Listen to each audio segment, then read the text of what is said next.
Thank you, everyone. Shabbat Shalom. Just listening at him talking about the cold hand gang. I was totally different from that when I grew up. I was shy, but my heart's desire was to be a cheerleader.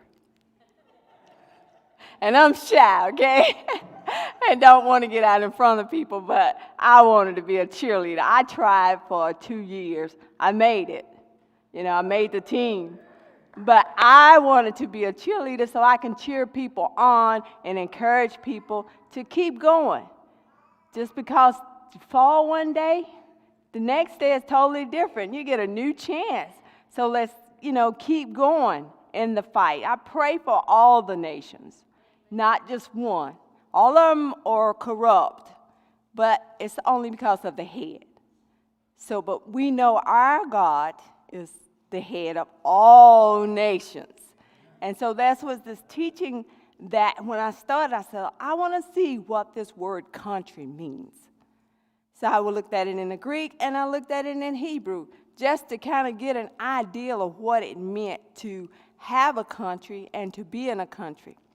And so I'm going to take you through this. I hope you can understand it. But in the end, I'm going to tell you now, in the end, just in case it don't come out like I got it in my head, all nations and all countries are underneath Yahweh. They are his dominion. So he has complete control over all of them. So heads come up. He's over the kings that rises. He's over the kings that falls. So just in case I don't get that out, because I don't think I have it in my notes, but just in case you've heard it.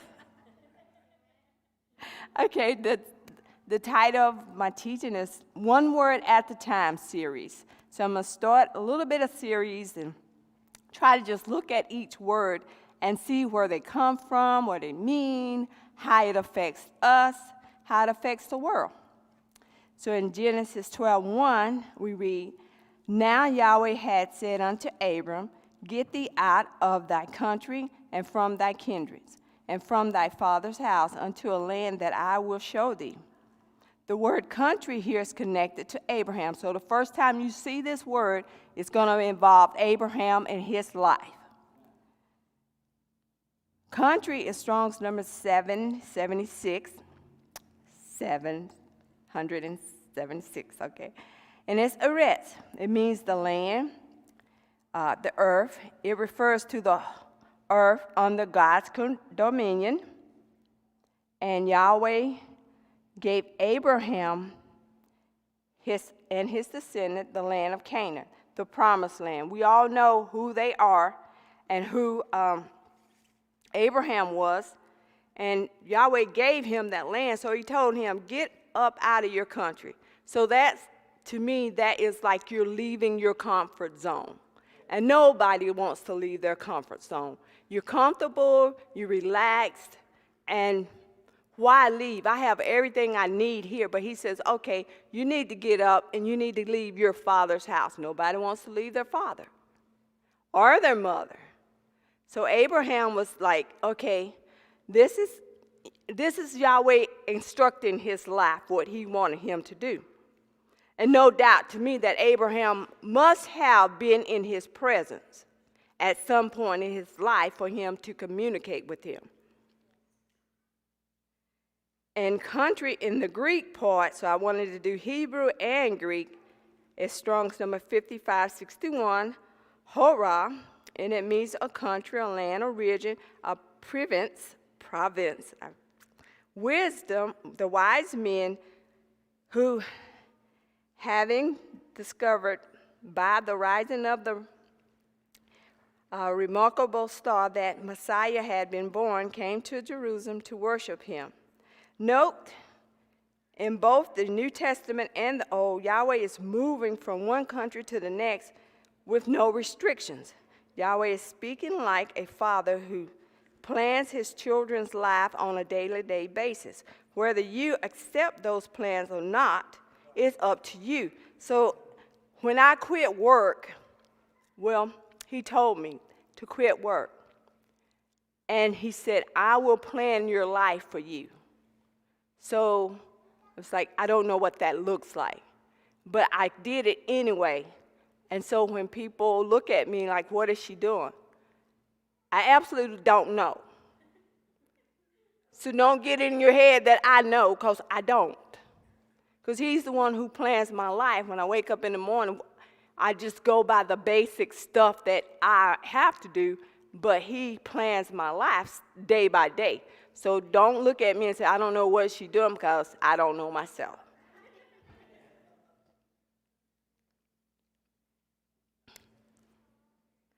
Before we begin with the study of the word country, I wanted to address some of the problems that Yahshua was faced with. Starting first in Mark 4:35, when Yahshua said, let us pass over unto the other side. Remember, every problem, God has an answer. So whenever he said, let us go over to the other side, so whatever problem that you may be facing, there's more than one way to solve that problem. And God has that answer. So, don't give up and say, this problem is too hard for me to solve. You have to look to God. Okay, ask him. You remember how the children of Israel, when they was in the wilderness, they didn't go and call the pastor. Can you help me with this problem? They went to God, because there were no phones. So they go, I got a problem, God. Can you help me with this problem? And he would give them the answer. So your problem is not far from you. That's why it's not far from you. It's right there. Just ask. It might take him a little while to answer, because normally he's wanting to see if you really want to know the answer. It may be something you don't want to know. So, just be patient. Mark 4:35 through 40. I'm going to read the whole thing so you can get the idea of what I'm trying to say and where I'm going with this. It says, and the same day when the evening was come, he said unto them, let us pass over unto the other side. And when they had sent away the multitude, they took him, even as he was in the ship, and there was also with him other little ships. And there arose a great storm of wind, and the waves beat into the ship, so that it was not full with water, was filled. And he was in the hinder part of the ship, asleep on a pillow.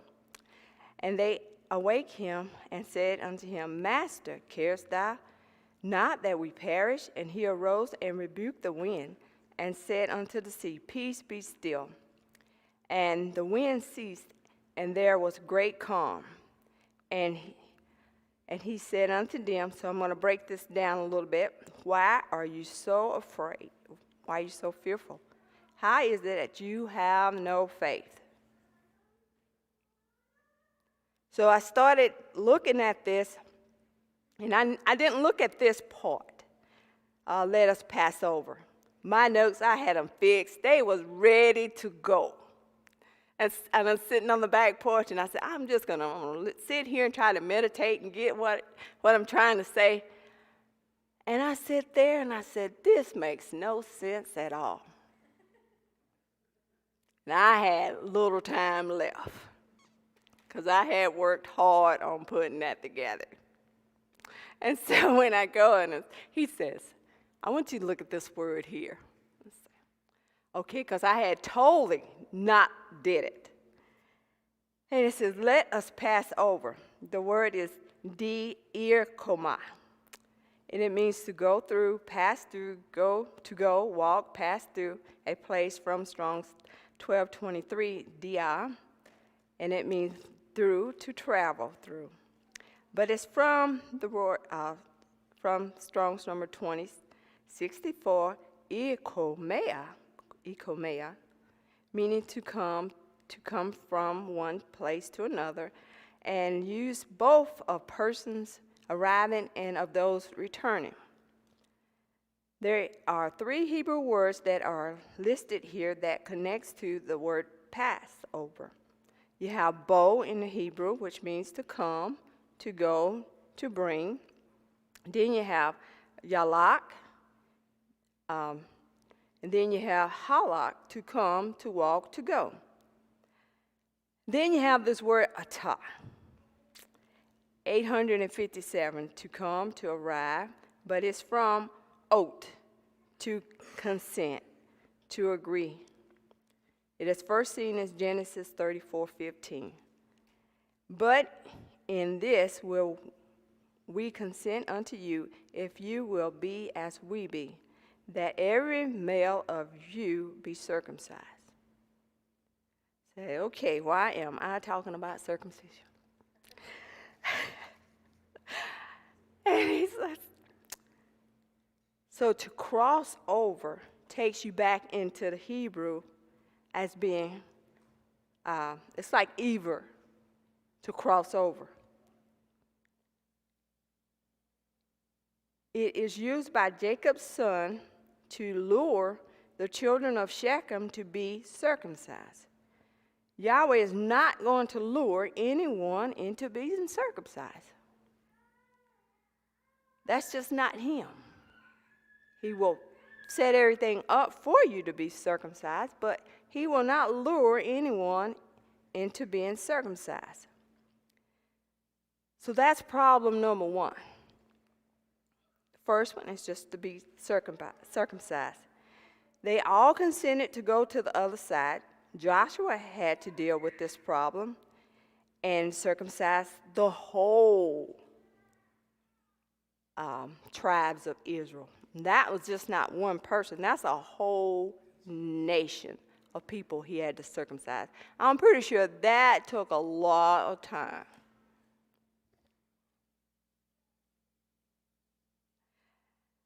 And I was thinking about why circumcision and why at this point would Yahshua have to circumcise people, circumcise the men there. Well, there was a disciple named Simon the Canaanite who was a disciple. And I didn't know that. I had read it once before. So I'm pretty sure he might not have been circumcised. So I'm pretty sure there might have been more that wasn't circumcised, that he had to deal with it. And so I pray for everyone who hear this teaching that they put it in their heart and their mind to know that Yahweh is not telling you to do something that you can't do, that you can't accomplish that, and that he wants to bless you with that and open up the windows of heaven and pour you out a blessing, and you will be rewarded for being circumcised. And when David got circumcised, I thought, like, okay, where are we going with this? But he was circumcised, and Yahweh has blessed him in the process of being circumcised. And the doctor told him, man, this is my best work. Get me some more people in here.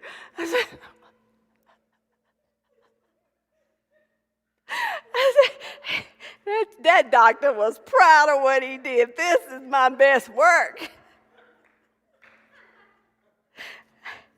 Okay.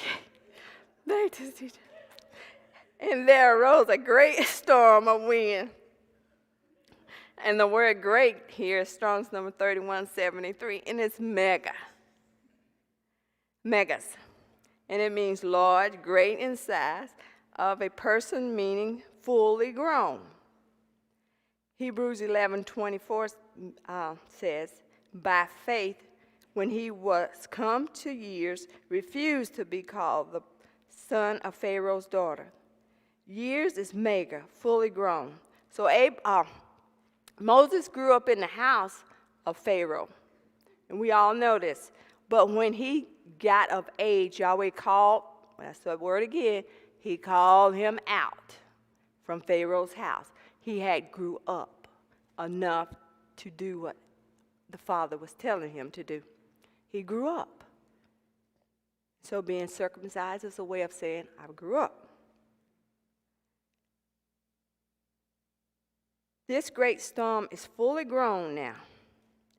And just like Moses is fully capable of doing what it sent out to do, to destroy the ships and the people. So not only was this a storm brewing, there is a storm brewing, I believe. But I believe it's brewing, rising up to get people's attention. To get people, you gotta get people shaken a little bit before they'll pay attention to anything. We have to look at the word great in the Hebrew language. We'll have a better description of what is being shown us in Hebrew. It's Rav. It's Strong's number 7227, meaning many, great, much, long, large, mighty. It means the captain, chief, high official. It indicates that someone or something is of great importance. It indicates the leader, the chief of all, the chief of a group.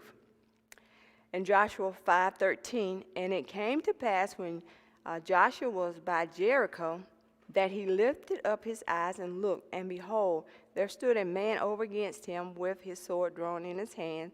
And Joshua went up to him and said unto him, Art thou for us, or thou for our adversary? And he said, Nay, but as captain of the host of the Lord, I am now come. And Joshua fell on his face to the earth and did worship, and said unto him, What says my Lord unto thy servant? The word adversary here is the word Strong 68:62 sar, and it's narrow, tight, adversary or enemy. It has the same two-letter root as Egypt. I thought that was kind of interesting. Egypt is 47:14. Egypt was Israel's enemy. And Joshua was fully grown now and willing to fight. So when you get grown, and Egypt kept them in bondage. And once they got away from that bondage, they grew up. So once Abraham got away from the land, he grew up. From his father's house, he grew up. Once Joshua got away from Egypt, he grew up. And so it's a growing process. You got to get away so you can grow. And once Moses got out of the house of Pharaoh, he grew up. 1 Peter 5:8, Be sober, be vigilant, because your adversary the devil, as a roaring lion, walketh about, seeking whom he may destroy. Whom he may destroy. He's looking for somebody that he can destroy. Not that he can destroy everybody, but he's still looking, because your house may not be where it needs to be, but he is looking. And if you keep looking, what? You will find something. Problem number 2, becoming full grown. 1 Timothy 15 says, Study to show yourself approved unto God, a workman that needs not to be ashamed, by rightly dividing the word of truth. David has trained you guys well. Mark 4:38, and he was in the hinder parts of the ship, asleep on a pillow. And they awoke him and said unto him, Master, carest thou not that we perish? So they all agreed to go, and I'm pretty sure that when they got into the ship, that they have crossed that ocean before. I don't think that would be their first time crossing the ocean, that sea. And so I'm pretty sure that they was aware that that ocean gets rough. So something was stirring the waters other than the norm. This was not the norm. So sometimes you get in situations where you look, this is not the norm. When we moved out here, this was not the norm. I'm going to tell you, it was a storm.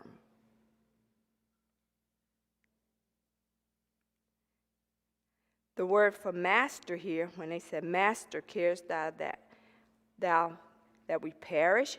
It is Strong's number 1320, and it's didaskalos. And it means a teacher, an instructor, a master, a teacher, one who teaches concerning the things of God and the duties of men. It is meant as a name of respect, as given to the Jewish scribes, as was the custom of the time. Yahshua assumed the absolute title of being called the Ha-di-dash-kalos, which is the teacher, the master, in Matthew 26:18. And John 1:38, it says, Then Yahshua returned and saw them following and said unto them, What seek ye? They said unto him, Rabbi, which is to say, being interpreted, Master, where dwellest thou? Rabbi comes from the Hebrew word ravs, which I talked about that earlier, and it means great.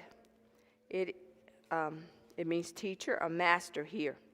And it's also connected to the word for great. So there's more than one word for great.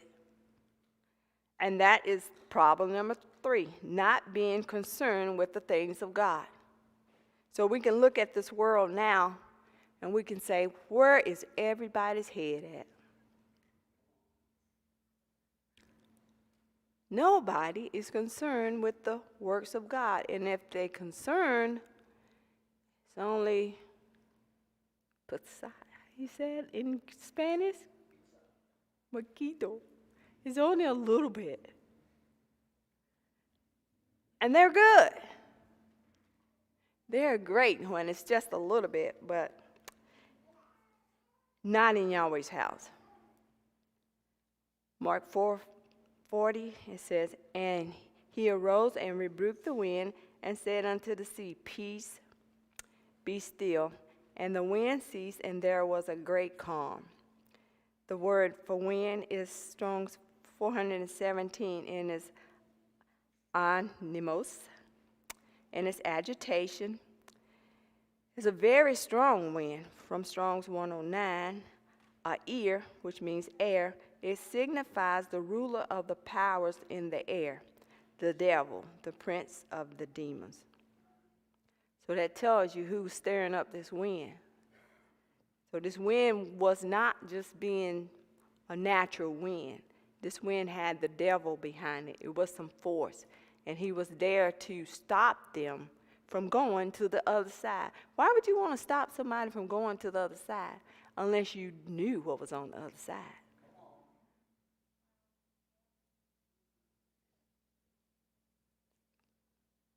Ephesians 6:1-12. Put on the whole armor of God that you may be able to stand against the wild wills of the devil. For we wrestle not against flesh and blood, but against principalities and against powers, and against the rulers of darkness of this world, against spiritual wickedness in high places.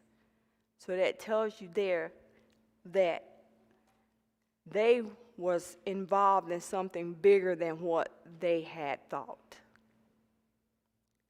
And they could have thought that, hey, we got Yahshua, we're good. We can go and he will take everything. He'll take care of everything. We can just lay back and relax. But when a storm comes, that seems to be the time Yahshua goes, bye-bye. We'll see how good you're going to do with this storm. And he lets you try it out for yourself. So that's why you have to put your whole armor of God on. That's why you need your armor. Problem 4, no armor. The devil wants us to be helpless. Our armor is the word of God. And if we read it once a year, you're going to be naked like Adam and Eve.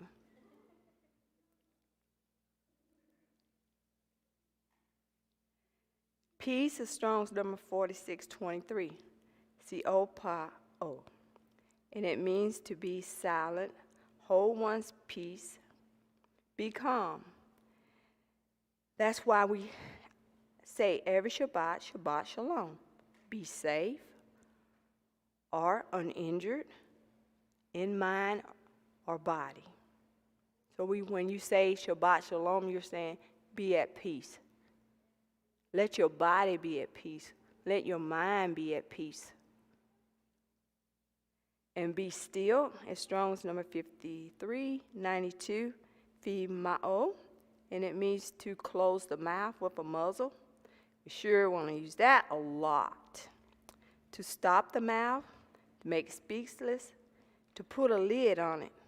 That's not going to work with this storm. You can't just say we're going to put a lid on this storm.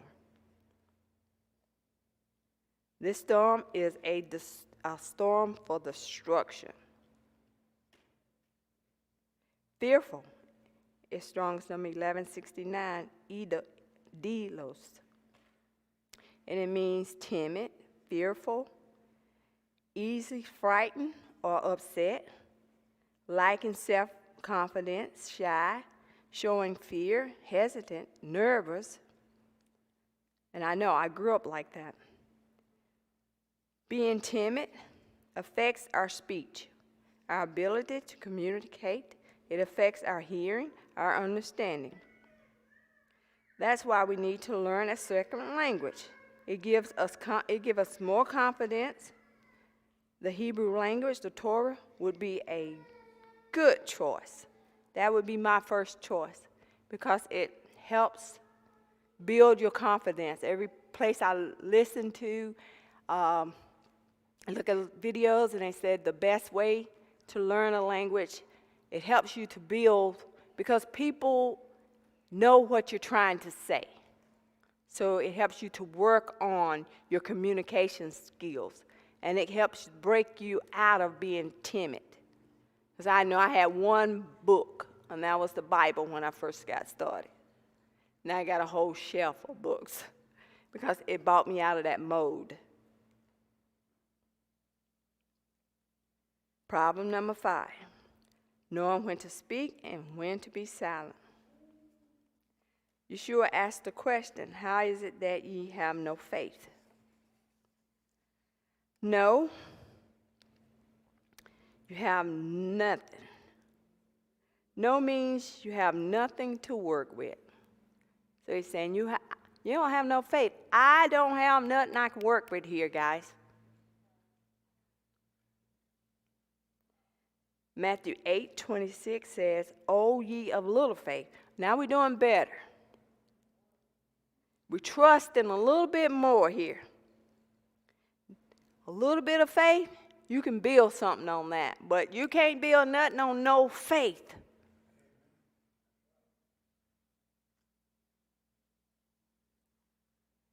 Hebrew 11:6. But without faith it is impossible to please him. For he that cometh to God must believe that he is, and that he is a rewarder of them that diligently seek him. Not just once a year, the Day of Atonement. I'm going to be ready for the Day of Atonement. But you spent a whole year doing nothing. No, that won't work. Hebrews 11:9, by faith Abraham sojourned in the land of promise as in a strange country. Abraham put faith into action. His body was seen as dead, but Isaac came. So sometimes you have to step out on faith and you won't see the results until at the end. So his body was seen as dead. Sarah's body, dead. But they had Isaac. So they put their faith into action. Faith is Strong's number 4102, pistis, and it's the character of one who can be relied on. Faith is a part of the whole armor of God. So everybody know, helmet of salvation, breastplate of righteousness, loins girded about with truth. Ephesians 6:16, above all take ye the shield of faith, wherewith you shall be able to quench all the fiery darts of the wicked. So Satan is after you, and you need your shield. Armor is also seen with King Saul and David in 1 Samuel 17:38 through 39. And Saul armed David with his armor, putting on somebody else's armor, following in somebody else's shadow. And David said unto him, I can't go with these, for I have not proven them. And David took them off. He put them off. I have not proven these.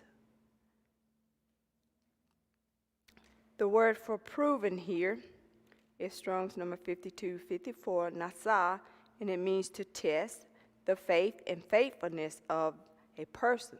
I have not tested these garments. I don't know how that's going to suit me, how I'm going to move around in them. Faith without works is dead. If you are faithful in the small things, you will be faithful in the large ones. If you're not paying your tithes, then your armor is affected. The same with keeping Shabbat in the feast. It affects our armor. Saul was willing to give up his armor. Why? Why would you give up your armor? You've tested it. You know it works. Why would you give it up?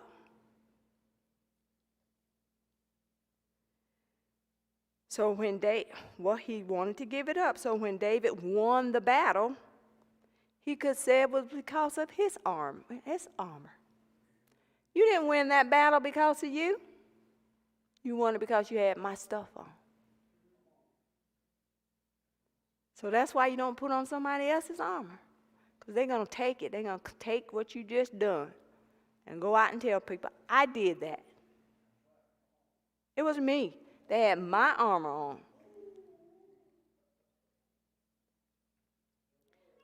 Problem number 6, no faith. So our problems can become stumbling blocks, or they can become stumbling stones and stumbling blocks, or they could become stepping stones. So whichever one you prefer. I'm trying to cheer you on. Don't let your problems affect what you're going to do, how you're going to act. Don't let them do that. Sit back, pray about it, be at peace with it, and say, Yahweh, I'm going to let you show me what to do, how to handle this, how to walk it out. Sometimes just sitting and being still and silent is the best way for him to move, because you take yourself out of the picture and you let him handle all your situations. I've been in some situations like I have no idea how I'm going to get out of this. And I just sit. He comes along, wipes it all out. Okay, you move, you get out of her way, you stop, you shut up, you go somewhere and sit down. And people can't say anything about it because God did it. I didn't do it, God did it. What can you say? Just move on.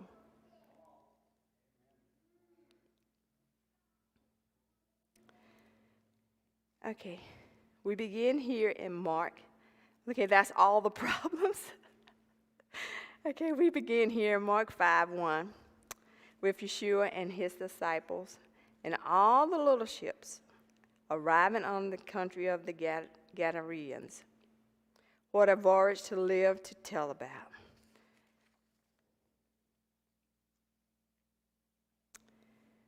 And when he was come out of the ship, I'm going to read the whole thing, Mark 5, from 1 to 10, so you can get an idea of what I'm trying to say. Okay, and they came over unto the coast side of the sea into the country of the Gadareans. And when he was come out of the ship, immediately there met him out of the tomb a man with an unclean spirit. Okay, that's why he didn't want him to go over there. I want you going over there messing up my good thing. Who had his dwelling among the tombs, and no man could bind him, no, not with chains, because that he had been bound before with fetters and chains. And the chains had been plucked asunder by him, and the fetters broken in pieces, neither could any man tame him. And always, night and day, he was in the mountains and in the tombs, crying and cutting himself with stones. But when he saw Yahshua afar off, he ran and worshipped him and cried with a loud voice and said, "What have I to do with thee, Yahshua, the Son of the Most High God?" I wanted to touch on that, but maybe another teaching. "I adjure thee by God that thou torment me not." For he said unto him, "Come out of the man, thou unclean spirit." Now you see why the devil didn't want him over there. And he answered, and he asked him, "What is thy name?" And he answered, saying, "My name is Legion, for we are many." And he besought him much that he would not send them away out of the country. Mark 5:2. So I'm going to explain some of these different terms. Out of the tombs. So this man, he was so bound that his life had been literally cut short. So much so that his life was now in the tombs. The tombs is a place of grief. It's where the dead things are. In Ezekiel prophesied that God would revive the Israelites from their graves, that is to say, that is from their exile and their defilement among idolatrous nations. And Ezekiel 37:13 it says, "And ye shall know that I am Yahweh when I have opened your graves, O my people, and brought you up out of the grave, and bringing you into the land of Israel." All these nations, all these great nations, Yahweh calls them graves. So every nation that you see, other than Israel, which is not operating in their right capacity, is called graves. This man lived among the dead things, which made him unclean. Now whatever he touches is unclean. That's why it's so important to know what's clean and what's unclean. And Mark 5:4 says, "Because that he had been often bound with fetters." I like this one here. I didn't really, until I studied, I didn't know what the connection was. It's Strong's number 3976, payday, and it means shekels for the feet, but it's from Strong's number 4228, pus, and it means of the disciples listening to their teacher's instruction, and said to be at his feet. So the fetters, or it's a chain that goes around the legs to keep you bound, but it's also a word for being bound to the teacher. So you could either be bound where you can't move, or you can be bound to the teacher where you can get good instructions from Yahshua. Question is, who were the teachers they were trying to shackle him to? So if you're going to be shackled to somebody, you need to know who you're being shackled to. I would think, what teacher? So I had this dream, and it's a weird dream. I don't dream much, and then when I do, I don't remember them, which I like it like that. And I was asleep. I'm talking about, I was tired when I went to bed. I was really tired.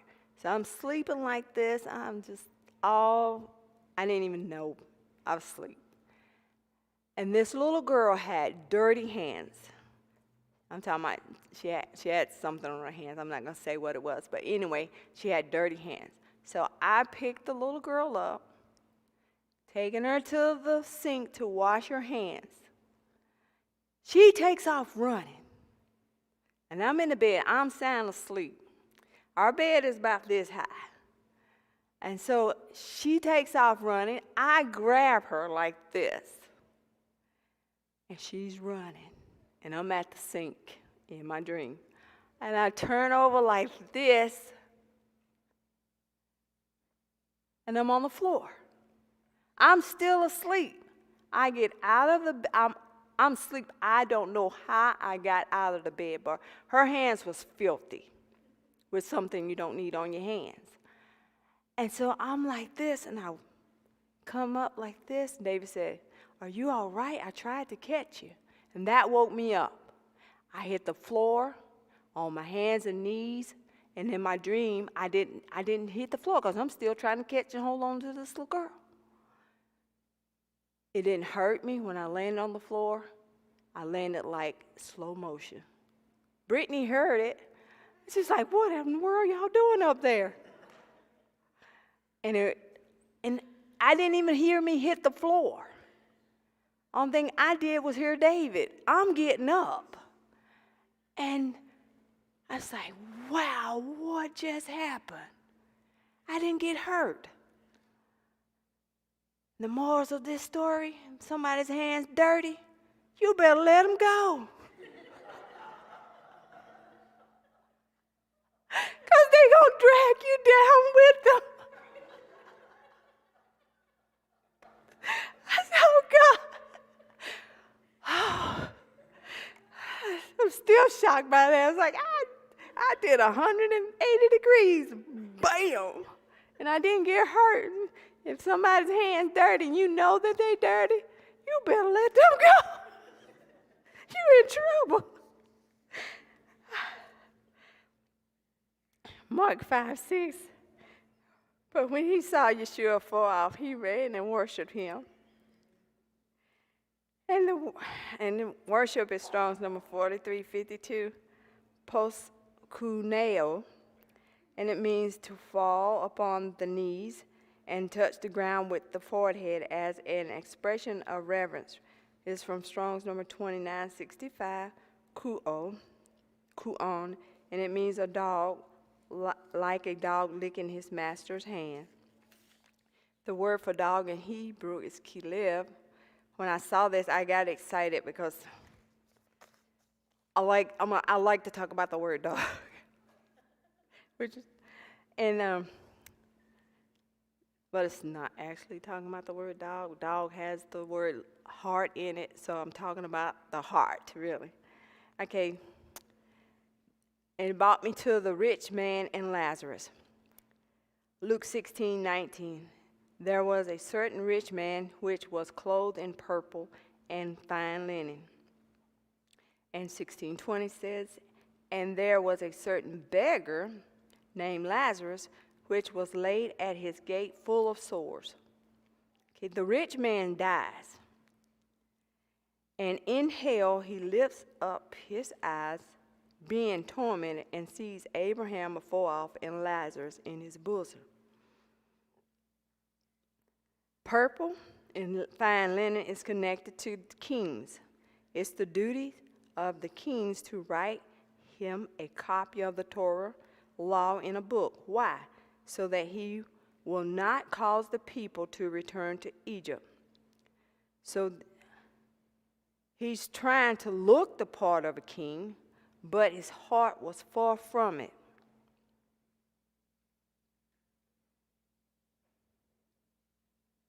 We should all write our own Torah, not just in our hearts, because the heart has a tendency to wander. So that's why it's important to write your Torah. And Yahweh's really been dealing with me because I've gotten away from writing my Torah. I've gotten away from pushing people to write their Torah. I've gotten away from pushing people to doing their Hebrew, in which I was like, you're either going to do your Hebrew or you going to do your Hebrew. So you had one or two choices around me. You had do your Hebrew or do your Hebrew. That was it. That was it. And David, you either going to do it or you're going to do it. asked Brianna, you going to do it? When she came over, she looked, you going to do your Hebrew?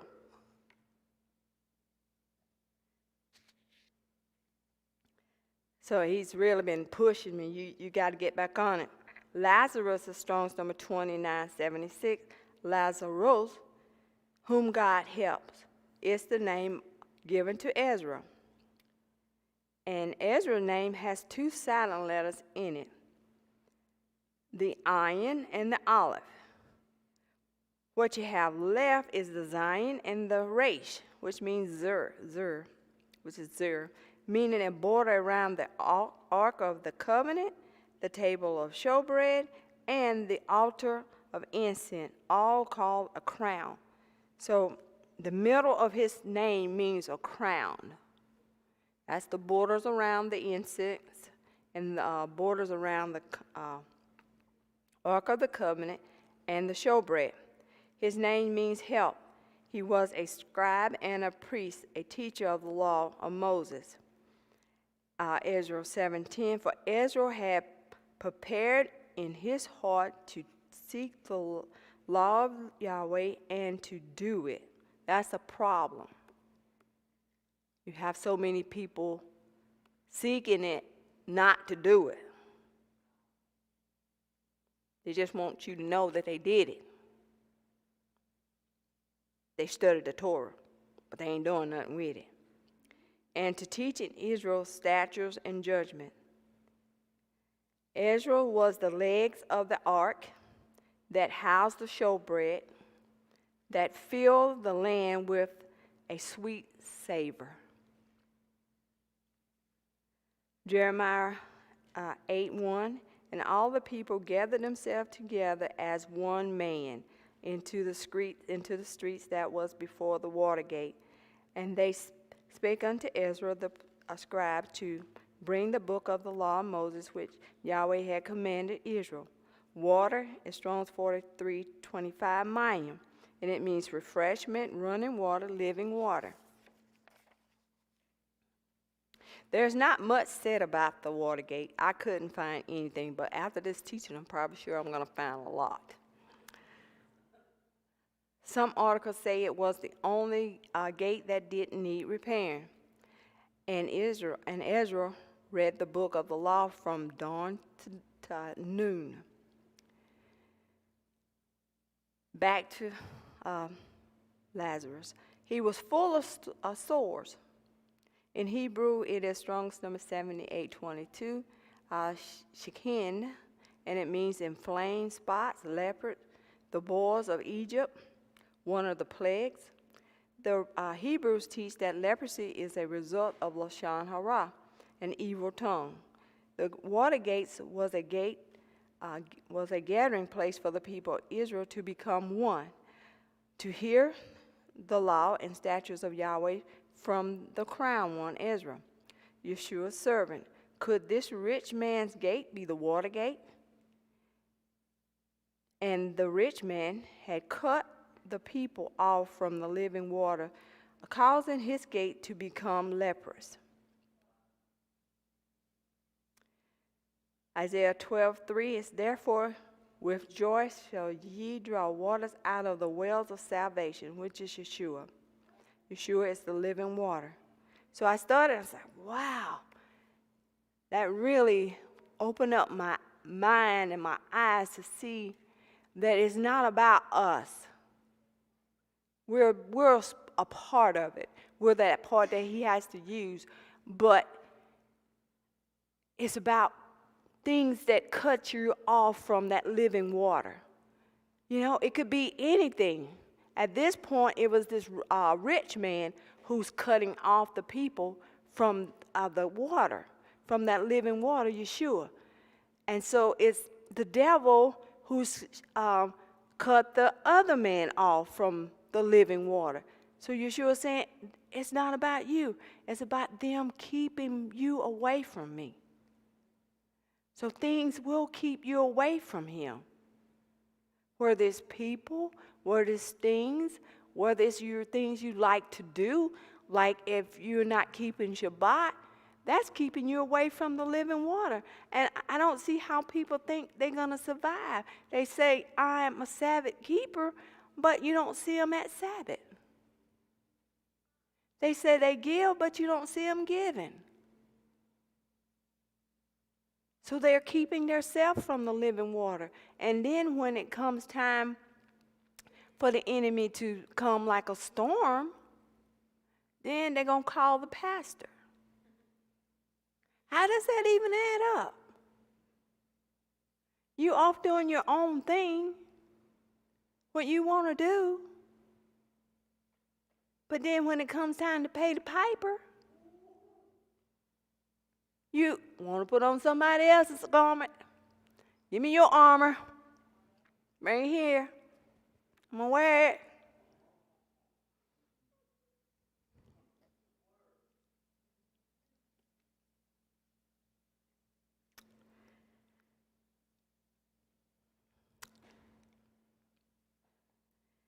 Okay, Luke 16:23. And in hell he lifted up his eyes, being in tormented. So I think not taking from the living water is going to be the quickest way to get you to hell. You want to know what's going to get you into hell is not getting that living water in you, and that's your own fault. Jeremiah 12:13.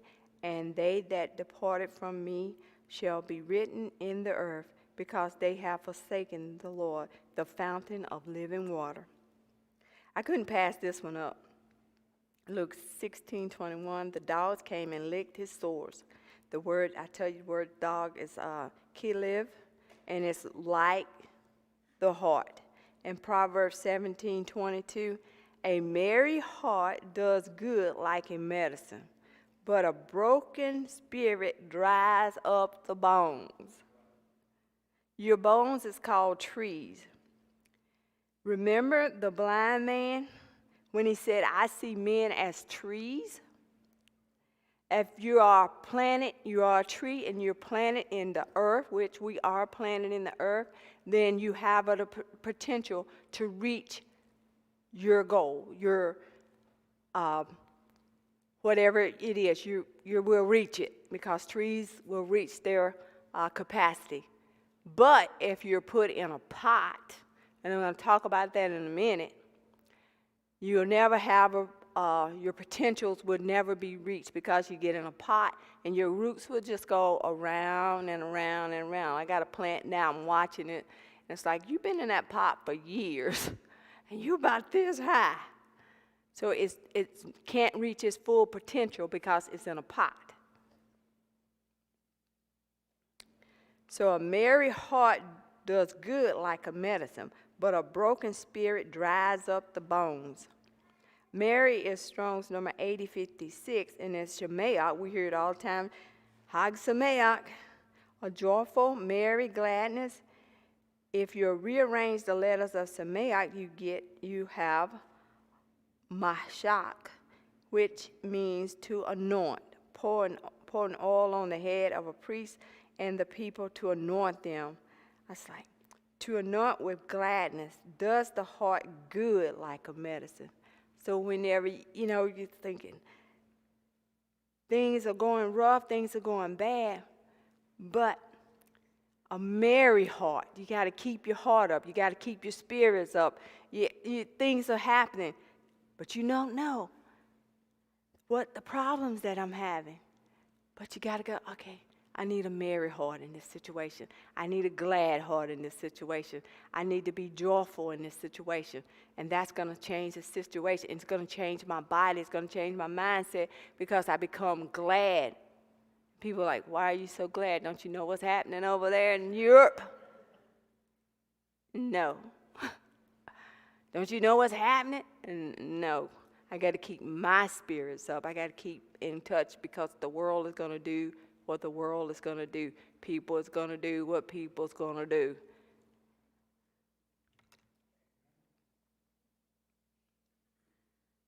I want to close with these verses, Mark 5:7. and cried with a loud voice and said, What have I to do with thee, Yahshua, thy Son of the Most High God? I adjure thee by God that thou torment me not. And Mark 5:10 says, And he besought him much that he would not send him away out of the country. Why don't you want to be sent away out of the country? Don't mind tormenting other people. What have I to do with thee? In 1 Corinthians 6:14 and 5, what fellowship has righteousness with unrighteousness? And what communion has light with darkness? And what has Christ to do with Belial, which is Satan? So he's saying, what do I have to do with you? Nothing. The problem is you are keeping my people from the living water. So that's the problem me and you got. If you're going to keep my people from the living water, we got a problem. All these countries and all these people that try to bound you up, they got a problem. They're trying to keep the people from the living water. And he says, you come out of him and torment me. Torment me is connected to hell. Ask the rich man. Don't send me to hell. That's what he's saying. Don't send me to hell. The unclean spirit don't care about who he torments. Just don't torment him. Yahshua said, I got one word for you. No, I got two words for you. Get out. Okay, now we get to the word country. Country is strong number 5561, Torah, and it's in the Greek. But in the Hebrew, it is Medina.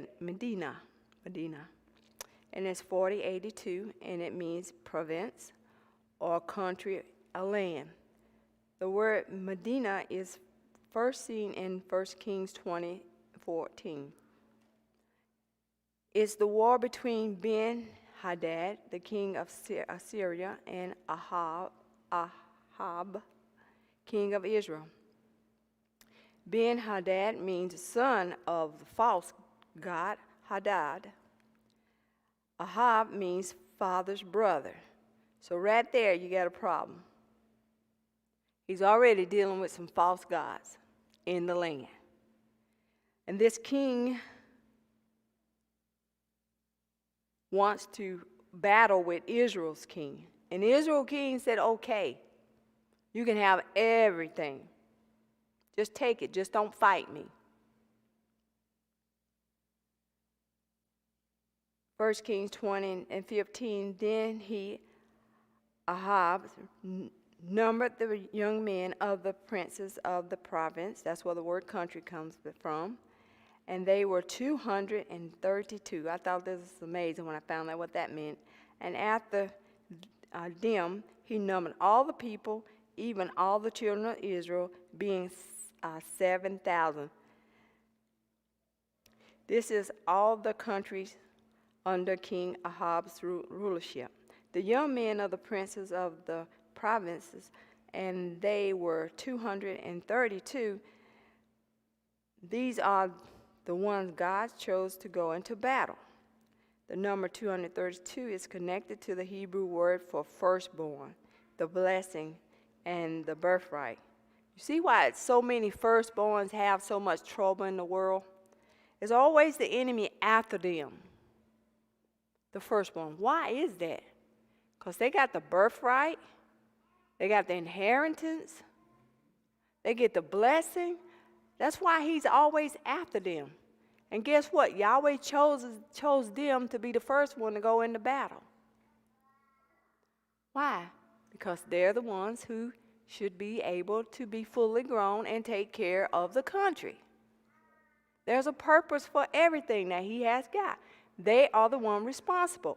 So that's why they come up on attack so much. And after them, he numbered all the people, even all the children of Israel, being 7,000, the number 7,000. Okay? The number 7,000 is amazing. It's amazing. In 1 Kings 19:8, yet I have left me 7,000 in Israel, all the knees which have not bowed unto Baal, and every mouth which has not kissed him. It's also in Romans 1, 1 through 4. This is God's answer to Elijah. Elijah, I got 7,000 that hasn't bowed their knees. So there is 7,000, just think about this, sitting out there somewhere for everybody who ain't here and who's going to be listening later. He's got 7,000 that's sitting waiting to get your spot. Yeah, I thought about this. It's like, I know I've heard 7,000 before. Where is that? I kept thinking, where's 7,000 at? I got 7,000 had not bowed the knee. 7,000 that has not kissed the hand. And I got 7,000 waiting to sit in your seat.